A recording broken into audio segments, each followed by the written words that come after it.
other side. We are going to be looking at Gujarat. In just a few hours from now, the grand finale of Gujarat battle will start. The exit polls have predicted a landslide victory for the BJP and a straight 7th term for them. But what bolsters the BJP's prospects of bettering its tally when it comes to 2017? Tonight on the News Hour, we're going to reveal 3 secrets that the BJP is banking upon. Secret number 1, the victory margins had sealed the fate of 14 seats in 2017 because there was just a 2% margin with which the BJP lost these votes. The BJP had lost these 14 seats with this 2% margin, but this time the party is hoping that these 14 seats will actually give them the record that they want to claim, which is more than 129 seats in the Gujarat Assembly.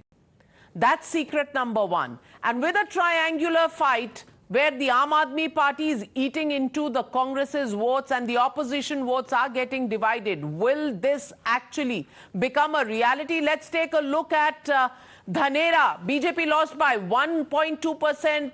Deodar, BJP lost by 0.6%. Modasa, 1%. Mansa, BJP lost by 0.3%. Morbi, 1.9%. Wankaner, 0.8%. And so go the 14 such constituencies. This is the secret of the 14 votes which the BJP is wanting to better this time. Another secret card that the BJP is holding on to and very close to its chest before the verdict is the Patidar support. In 2017 elections, the Patidars who have been dominating the political narrative of Gujarat, especially in the Kutch Saurashtra region for decades, drifted away from the BJP and the party faced losses on 12 seats dominated by the Patidar community. But the Patidar leader Hardik Patel, who was in Congress last time, this time has switched over to the BJP, and with a Patidar Chief Minister face, Bhupendra Patel, the BJP is hoping that these 12 seats will also swing towards the BJP. And not just these 12 seats. We've talked about 14 seats, margins low, 12 seats, Patidars are important, and there are 9 to 10% Muslim population which have a major role to play in 19 seats dominated by Muslims. Who will win these seats, and will the vote be divided? That can also lead to upsets amongst these 19 seats. And therefore, will the BJP get a bonanza from the triangular fights, or rather the head-to-head contest between the BJP, the Congress and the Aam Admi Party? That's what it's waiting for. Joining me on this debate is Syed Zafar Islam, Dr. Anand Ranganathan, Huda Zariwala, Tehseen Poonawala, and Lokesh Jindal continues to be with us. I want to ask you, Lokesh Jindal, first up. Do you think really it is the minority votes which also is shifting to the Congress party, which can create a huge problem for you but a bonanza for the BJP? See, when we are talking about Gujarat, over here the minority vote is never for the BJP. What has happened is there have been a lot of, I would say, political engineering that is taking place in Gujarat. A lot of independent candidates are being fielded by BJP, providing them all forms of financial support so that it could cut down on the voter share of Congress. So all forms of these practices are being adhered to by BJP. Overall, I would say... What's stopping you from putting out some strategy to win those seats? See, when we are talking about, we are fighting a political party that is heavily financed from all sources. आपके पैसे कहाँ चले गए? देखिए, आपको भी तो बहुत हमारी राजनीति और भाजपा की राजनीति में बहुत फर्क है. हमने विचारधारा पे राजनीति की है, कॉर्पोरेट्स और पैसों के आधार पर राजनीति नहीं की. हमने बांटने की राजनीति नहीं की. Even when we were there for 10 years, lofty words. Corporate donations to the Congress party, are they something that the Congress party has not got in the past, and today they say you are using strategies like putting out independence, and that is the only reason for the Congress which is on the back foot?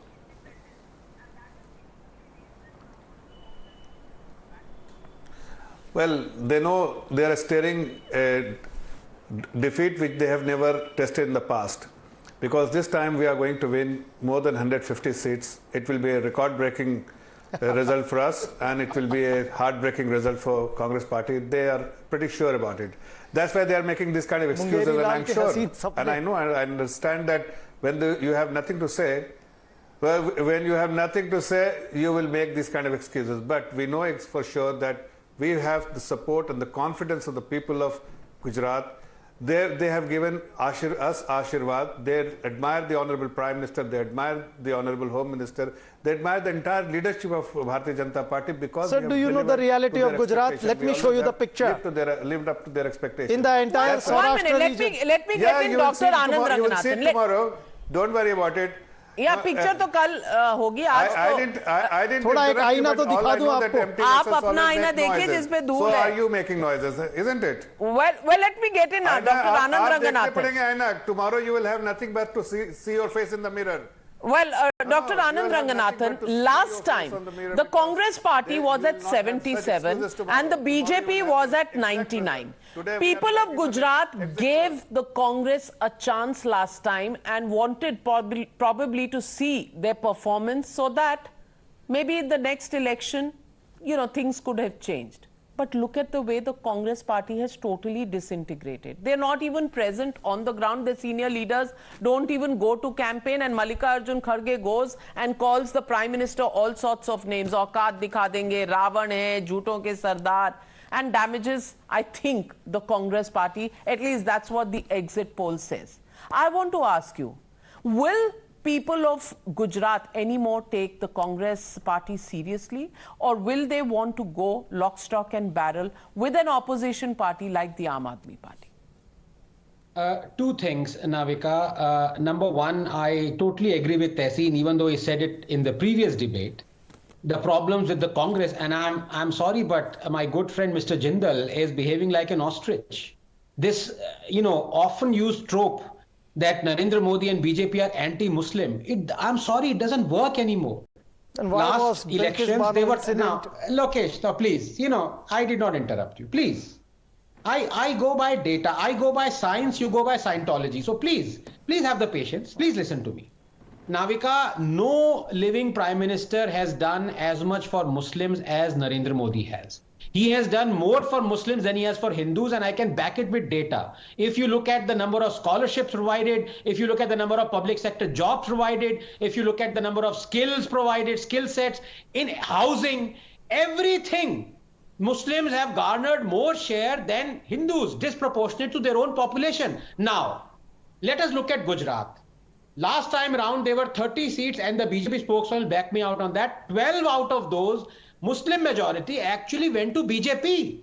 So the BJP, the Muslims have refused to listen to this same old, tired, weather-beaten trope of Mr. Jindal and the Congress. That is a fact. Because ultimately, in Gujarat, there are no Hindus, Muslims, there are Gujaratis. Muslim Gujjus. I'm sorry to use that. I'm not using it as a pejorative. I'm using it as an expression of pride. Gujaratis work as businessmen. They take pride in prospering. So the Muslims are prospering as much as the Hindus in Gujarat. They are not listening to Congress. They are listening to what they are getting through Modi and through BJP. So Mr. Jindal, please try another tack, because this one has failed. See, I want to answer this. Please allow me to answer. See, when you're talking about Prime Minister Narendra Modi being fair to the Muslims, then only one incident he could have taken a stand. That is with respect to the Bilkis Bano incident. Because over here, he had no excuse not to take a stand. My friend, campaigning is over. The results are in the EVMs and they will be counted tomorrow. So tomorrow, what is going to happen? Huda Zariwala, even in Punjab, you showed that in your first foray into the state, you got a percentage of the votes, but you didn't get too many seats.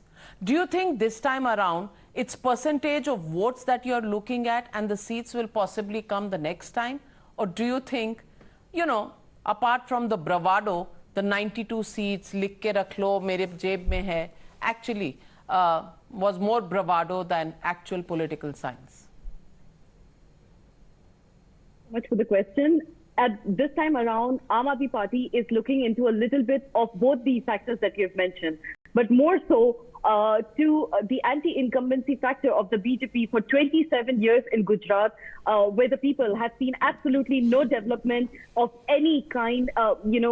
Somebody has to step in, right? Obviously, Congress clearly is, not an option for the people anymore. So it is the Aam Admi Party that the people have choose to vote for. The people have accepted us. The people have actually, you must have seen the road shows of Arvind Kejriwal, all the leaders who went for campaigning in Gujarat. You must have seen the lakhs of people on the road when you are badly mistaken. You were never considered an option. But is that enough? Is that enough to get seats? And Tehseen Poonawalla, that's the question I ask you. Anti-BJP votes are looking for some sort of a poll where they need to go. The Congress is not being able to provide the leadership to become the pole to which the anti-BJP votes go, which is why the Aam Admi Party is gaining. And is that not a problem for the Congress party, or has it officially become an NGO? No, I don't think it's become an NGO, and every single Gujarat election, the Congress historically has been underwritten or undervalued. In fact, the last exit polls, nobody expected the Congress to get 77 seats. So the Congress always performs better in Gujarat than what is expected to be, and there's always a search for BJP. So that is an exit poll bias that tends to creep in all exit polls, not just today. But yes, the Congress does have a problem with the emergence of Aam Admi Party in Gujarat. You cannot take that away. So if the Aam Admi Party gets anything about a 10% mark, the Congress should be very worried. If it touches the 15% mark, the Congress will have a lot of difficulty in Karnataka. The fact is, can the Congress contain the Aam Admi Party? In which case, I believe then the Congress will do exceedingly well, and I believe the Congress is winning Himachal. Okay. If it cannot, all then we are in. How many seats for the Congress? I would say today 60 seats. 60. In Gujarat and winning Himachal. Even now, I would say it. Winning both Himachal and Gujarat. I don't know what you're smoking these days, but Anand Ranganathan. Delhi's air. Navika, the only reason I'm looking up is because based on what Tehseen has said, I see a flying pig. Swine flu is real. My scientist friend.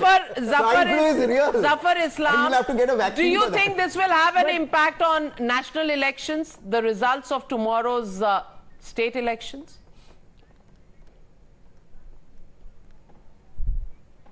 Of course, people have demonstrated their confidence in Bharatiya Janata Party, and I'm sure going forward they will continue to demonstrate same kind of confidence in Bharatiya Janata Party and its leadership. But Congress Party, I heard Congress Party, he said they are winning both. Yes. I heard it because also we know that empty vessels make a lot of noises, and that's why he is making those kind of noises. Well, we don't know. We don't know. Surprises do happen, and who knows in politics what happens? Well, exit polls say something. You're nodding your head and you're seeming extremely happy positive, tonight. Positive. Of course. One positive thing, a transgender one in Delhi. Tomorrow. The one positive thing, a transgender one in Delhi, and that is a victory for democracy. That shows how inclusive India is. Well, that's a good certainly, and there is no ban on dreaming, and who knows what will happen tomorrow. So join us, ladies and gentlemen, December 8th with Times Now. We'll be there 6 a.m. and we'll get you the fastest results, the fastest analysis, and what's happening behind the scenes. Our date with you, dear viewers, tomorrow. Don't forget to tune in. Thank you very much to my panelists, and thank you, ladies and gentlemen, for joining me on the News Hour tonight. Good night, and see you early tomorrow morning.